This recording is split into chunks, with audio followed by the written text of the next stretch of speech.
Até o momento da nossa disciplina, nós vimos elementos mais focados no indivíduo, certo? Envolvendo aspectos como personalidade, percepção, aprendizagem e motivação. Apesar de sua relação com o meio, o foco até o momento na nossa disciplina era na pessoa. Na aula assíncrona de hoje, nós vamos mudar um pouco isso. Nós vamos abordar a interação entre as pessoas e os seus papéis, discutindo mais especificamente grupos e equipes nas organizações. Vamos lá? Desde o começo da nossa disciplina, a gente vem discutindo que o ser humano é um ser social, lembra disso? Por mais que a gente abarque, que a gente investigue construtos ou elementos individuais, há sempre a influência no meio nesses processos. Existe uma máxima da psicologia social que informa que o ser humano é um ser social. O que isso significa? Significa que a gente precisa do outro para ser quem a gente é. Porque desde que a gente nasce, a gente passa por um processo de socialização, ou seja, de integração à nossa sociedade. A nossa família é o primeiro grupo social do qual a gente participa. E ela tem um papel essencial nesse processo de integração à sociedade. Acontece que, a partir do momento em que a gente vai envelhecendo, que a gente vai crescendo e se desenvolvendo, cada um de nós acaba se integrando a diferentes grupos simultaneamente. Para entender isso melhor, pensa no seu WhatsApp. Você possivelmente tem esse aplicativo no seu celular, certo? E você tem diferentes grupos. Tem quem odeia os grupos, tem quem adora os grupos, tem quem organize os grupos. A ideia é que você possivelmente tem mais de um grupo no seu WhatsApp. A gente consegue atuar de maneira diferente em cada um desses grupos. A gente se comporta de maneira diferente neles, certo?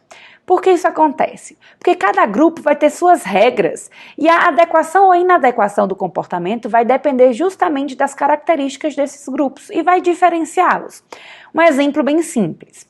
Quando você está no WhatsApp da sua família, você se comporta de uma maneira, certo? Possivelmente no grupo dos seus melhores amigos, seu comportamento é bem diferente. E isso é super normal. As pessoas tendem a se comportar dessa maneira, porque a gente tem diferentes regras de colocação, de comportamento nesses grupos. Possivelmente também já aconteceu de, em algum momento, você mandar uma mensagem para o grupo errado. Ao invés de ir para o grupo dos seus melhores amigos, você mandou para a família, e aí a gente arruma um problema gigantesco muitas vezes. É essa a ideia. Grupos diferentes exigem comportamentos diferentes, e a gente precisa se ajustar a eles. Os grupos, eles são importantes elementos do comportamento organizacional. O que isso significa? Que a gente precisa investigar melhor o grupo para entender o funcionamento de uma organização, das pessoas que atuam nela.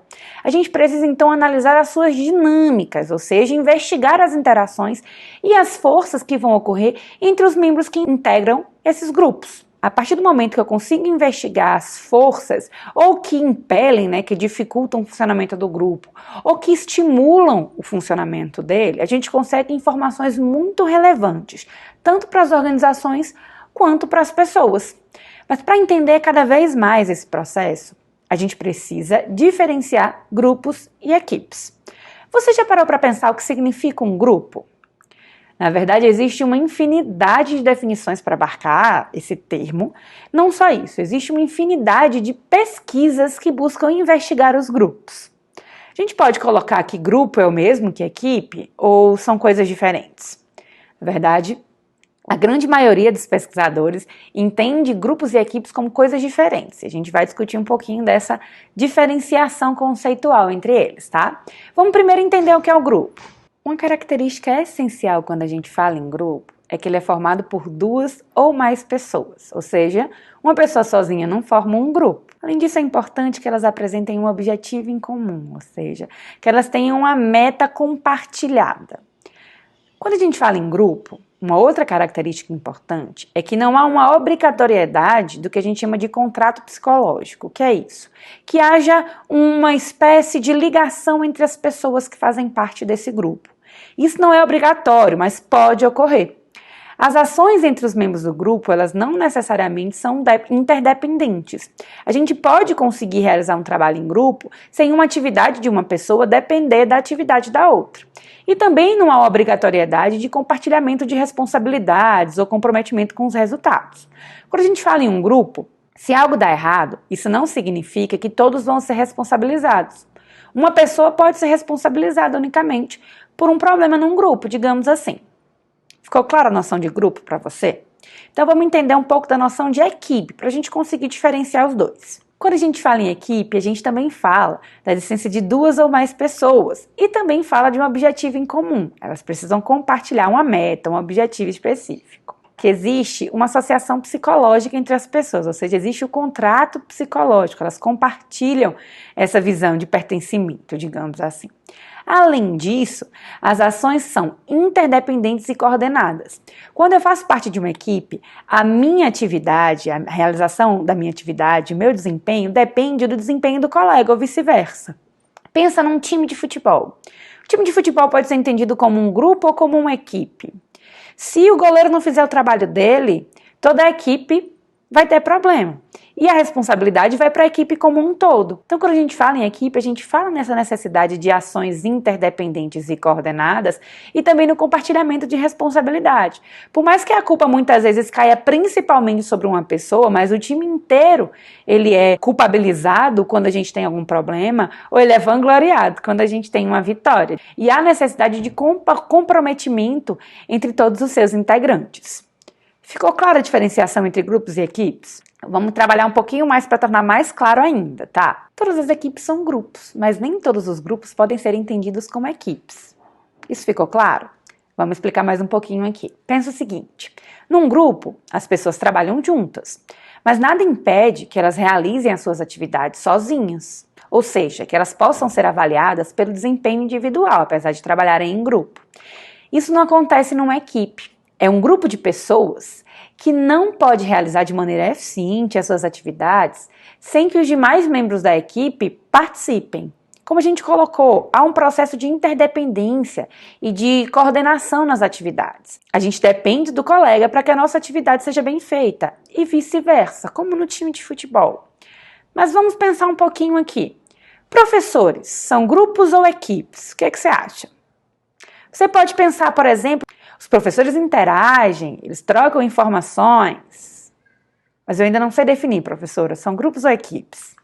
Vou dizer para você que professores são grupos. Como assim?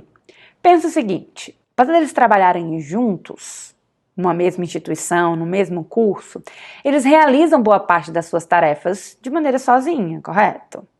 Pensa. Numa sala de aula, a gente encontra muitas vezes um professor. É difícil ter uma disciplina compartilhada entre professores. Então, por isso a gente tem grupos de professores. É diferente, por exemplo, quando a gente pensa numa equipe de estudantes que vai se juntar para realizar alguma atividade, como as nossas atividades aqui que a gente faz em conjunto. Aqui a gente tem uma equipe de alunos, porque vocês, além de apresentarem os mesmos objetivos, a ideia é que são avaliados em conjunto. E para a eficiência da equipe, para que vocês tenham bons resultados, vocês precisam trabalhar em conjunto. Então, a gente tem equipes de estudantes. Agora que você já entende a diferença entre grupos e equipes, por que você acredita que é importante que a gente estude, ou que você, como um futuro administrador ou administradora, entenda mais sobre grupos e equipes? Existe uma série de justificativas para a gente estar aqui estudando isso, tá? A primeira delas, do Schein, lá em 1982, um grande nome dos estudos sobre grupos e equipes, ele disse o seguinte, que essas organizações de pessoas exercem uma forte influência sobre os seus membros, sobre outros grupos e sobre a organização na qual existem. Você atuando sozinho, você atuando em grupo, você age de maneira diferente. A organização também recebe informações e resultados de maneira diferente, dependendo de como ela organiza o seu trabalho. A gente vai discutir na aula síncrona que existem diferentes atividades que vão demandar ou atividades individuais ou atividades em grupos e equipes. E a gente precisa entender quando é importante utilizar, adotar cada uma delas para que a gente obtenha melhor resultado. Não é possível que a gente entenda plenamente o comportamento dos indivíduos sem considerar a influência dos grupos. Como? O ser humano é um ser social, lembra? Então a ideia é que a gente se faz também pensando no outro. Então entender como a gente influencia e é influenciado por esses grupos é essencial para a gente entender o comportamento humano. E também é importante considerar que quando a gente utiliza as equipes, muitas vezes a gente tem uma maior flexibilidade na tomada de decisão e na adaptação à mudança, que é um grande problema que a gente tem nas organizações, essa resistência à mudança. A gente tende a gerar melhores decisões e melhores desempenhos nesse contexto. do que quando a gente fala em indivíduos agindo de maneira separada. Mas é importante a gente considerar que nem sempre grupos e equipes vão apresentar melhores resultados do que os indivíduos. Então a gente precisa entender o contexto em que a gente está inserido, características da tarefa, características das pessoas e dos grupos e equipes, para entender qual é a melhor forma de organização. Você possivelmente já ouviu falar em dinâmica de grupo, certo? Ou já participou de uma dinâmica de grupo. Isso porque, frequentemente, a gente tende a associar a dinâmica de grupo àquelas atividades que são realizadas no processo seletivo, certo? Em que o selecionador ele vai organizar os candidatos em grupos para ver como você vai trabalhar, como você vai agir nesses processos. Mas dinâmica de grupo não se resume a processos seletivos. A gente precisa entender dinâmica de grupo como o estudo da formação e do funcionamento de grupo, considerando sua estrutura e seus processos. Ou seja, a gente vai muito além de atividades no processo seletivo.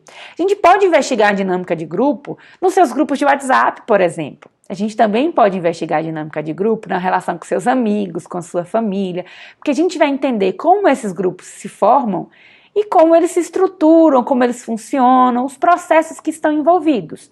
Então, dinâmica de grupo envolve estudar e analisar qualquer forma de interação que acontece dentro de grupos e equipes, ok? Mas por que a gente forma grupo? Já que a gente está falando de dinâmica, e a dinâmica envolve esse desenvolvimento, o surgimento também dos grupos e equipes, a gente precisa pensar por que a gente forma grupos e equipes. Tem alguma ideia? Lá em 2005, Robbins colocou alguns motivos, porque na verdade a gente não tem um motivo só, a gente tem uma série de motivos que a gente precisa considerar quando a gente está falando de formação dos grupos. Um deles é a noção de segurança. Pensa na noção de sobrevivência, de evolução da espécie. Era muito mais fácil você sobreviver, por exemplo, no tempo das cavernas, se você estava junto com o seu grupo. A ideia é que a gente se sente menos vulnerável às intempéries, a tudo que pode acontecer à nossa volta. Então, para sobreviver, para me sentir mais seguro, eu posso e devo estar dentro de um grupo. Mas isso não é suficiente. Grupos também envolvem a noção de status. Pertencer a um grupo é importante porque isso pode trazer reconhecimento para a gente enquanto pessoa, principalmente quando o grupo é um grupo muito importante. Também envolve a autoestima, estando interligada inclusive ao status. A minha aceitação num grupo, principalmente quando é um grupo fechado, que há processos para que a gente faça parte desse grupo, isso faz com que a gente possivelmente tenha um grande sentimento de valorização próprio. Como assim? A gente tende a se valorizar, isso tende a influenciar positivamente a nossa autoestima quando a gente está num grupo que é bem visto. Também envolve a noção de associação ou afiliação. Participar de um grupo importante, isso aumenta o meu sentimento de pertencimento e de satisfação social. Isso me faz ser mais importante, eu me sentir mais importante, e pertencente a algum elemento, me faz ter um propósito, digamos assim. Participar de um grupo, fazer parte de um grupo, também envolve questões ligadas a poder.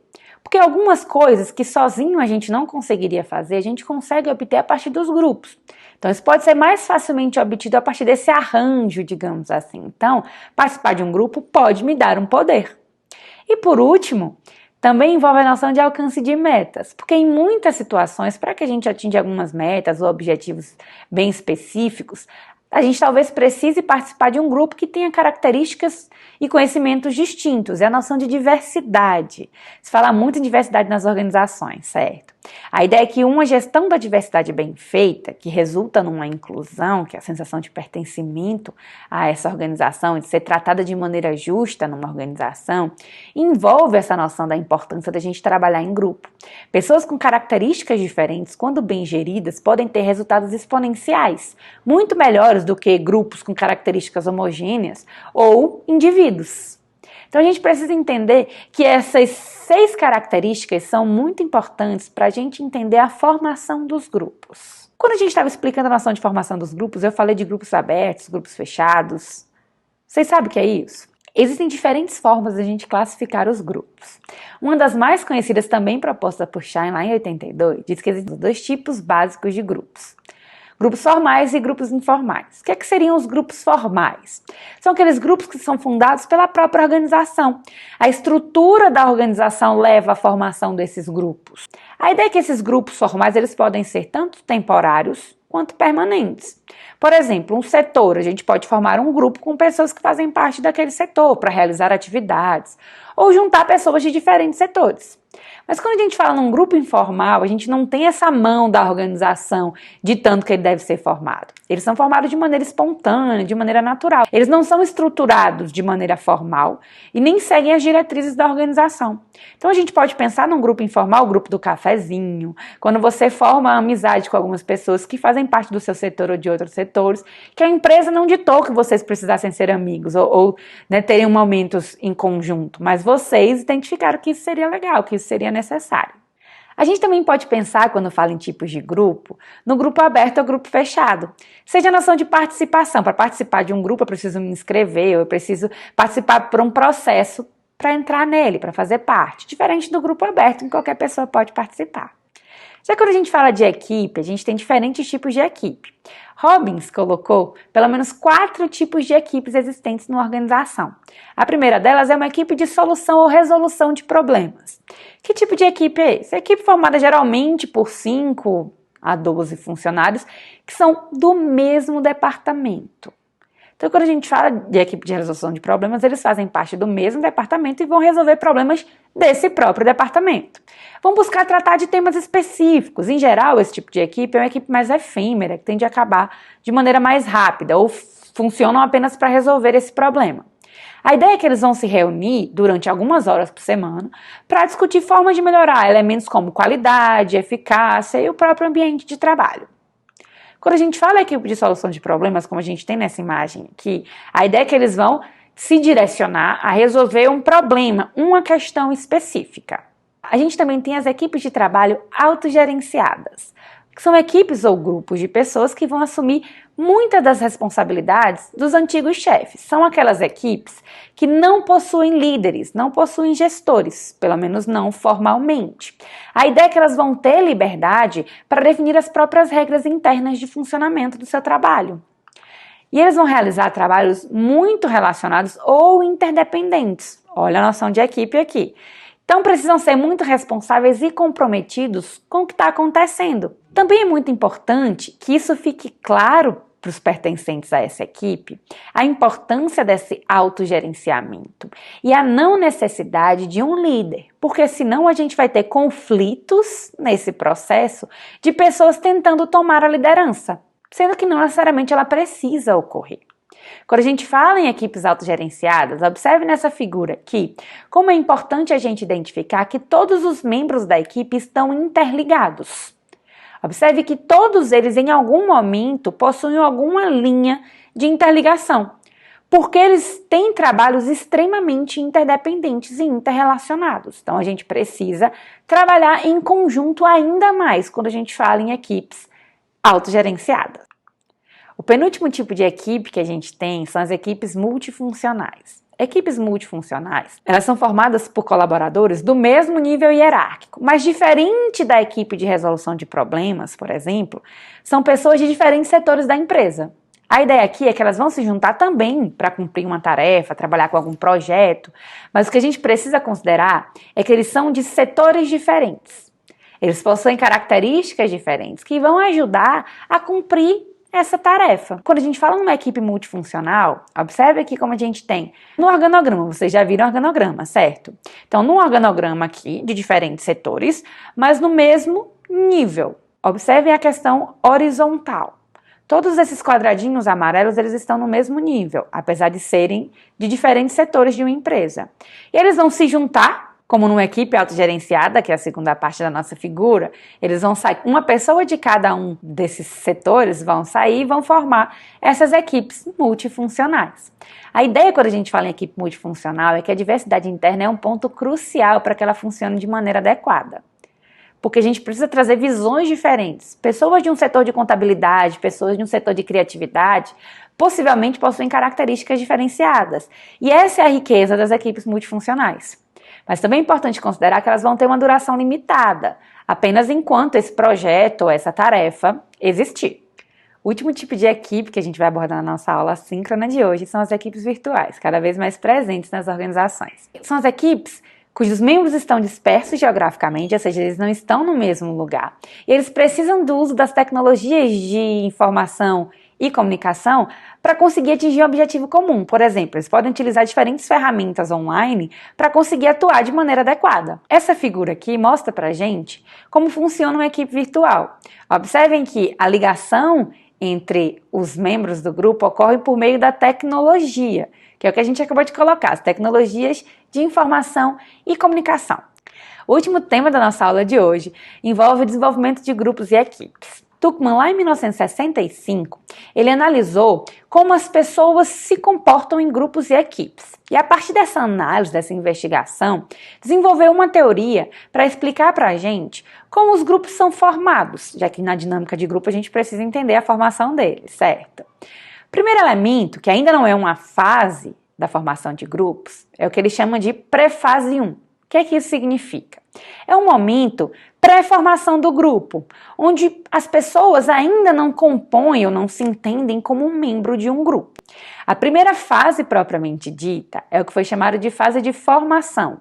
Nesse momento, as pessoas estão iniciando a entrada no grupo, a gente pode indicar que há uma predominância de incerteza acerca dos propósitos do grupo, da estrutura e até da noção de liderança.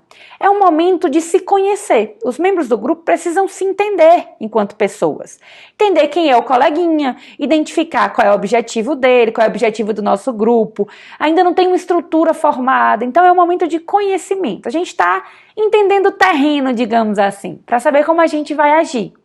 Essa noção de formação ainda é muito ligada a aspectos mais análise do que de ação propriamente dita. Quando a gente pensa na fase 2, que é logo depois que a gente começa a se conhecer, a gente tem a fase de confronto, também chamada de fase de conflito. O que é que isso significa?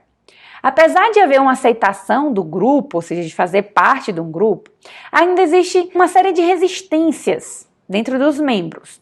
Há, por exemplo, a necessidade de competir entre eles para identificar quem vai ser um líder, se a gente não está falando de equipes autogerenciadas. Ou até em equipes autogerenciadas, até entender que elas não precisam de um líder, existe esse processo de competição. Depois de passada essa fase de confronto, a gente vai para a fase 3, que é a fase de normatização. O que é que significa? Depois da resolução desses conflitos na etapa anterior, as pessoas começam a ter relacionamentos mais proximais, há uma maior coesão entre esse grupo. A ideia é que nessa fase de normatização existem as normas e as regras de comportamento já definidas. Então as pessoas já sabem quais são os seus papéis no grupo e já têm as suas responsabilidades, sabem o que vão precisar fazer nesse grupo. A penúltima fase que a gente fala, ou a fase 4, também é chamada de fase de desempenho ou de realização.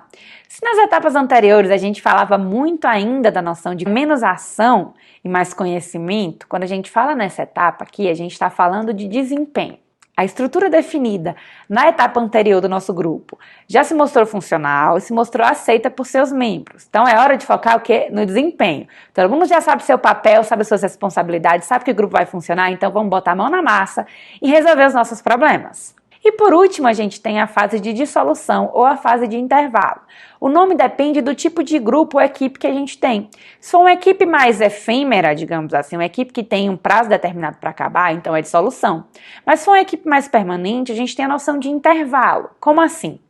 Quando a gente chega nessa fase, é a fase final das atividades, ou a pausa. O nosso grupo atingiu aquilo que era necessário, a gente conseguiu entregar o projeto, a atividade, a tarefa ou o conjunto de tarefas que a gente precisava fazer. E a ideia aqui é que a gente pode curtir os louros do processo, o sucesso do nosso grupo. Mas se nossa equipe, o nosso grupo, ele é efêmero, é aquele que tem um prazo determinado para acabar, então depois que a gente realiza as atividades, a gente finaliza os trabalhos e se despede dos nossos componentes. Espero que o conteúdo tenha ficado claro para você. Te espero na nossa aula síncrona para a gente aprofundar ainda mais e tirar dúvidas. Até lá!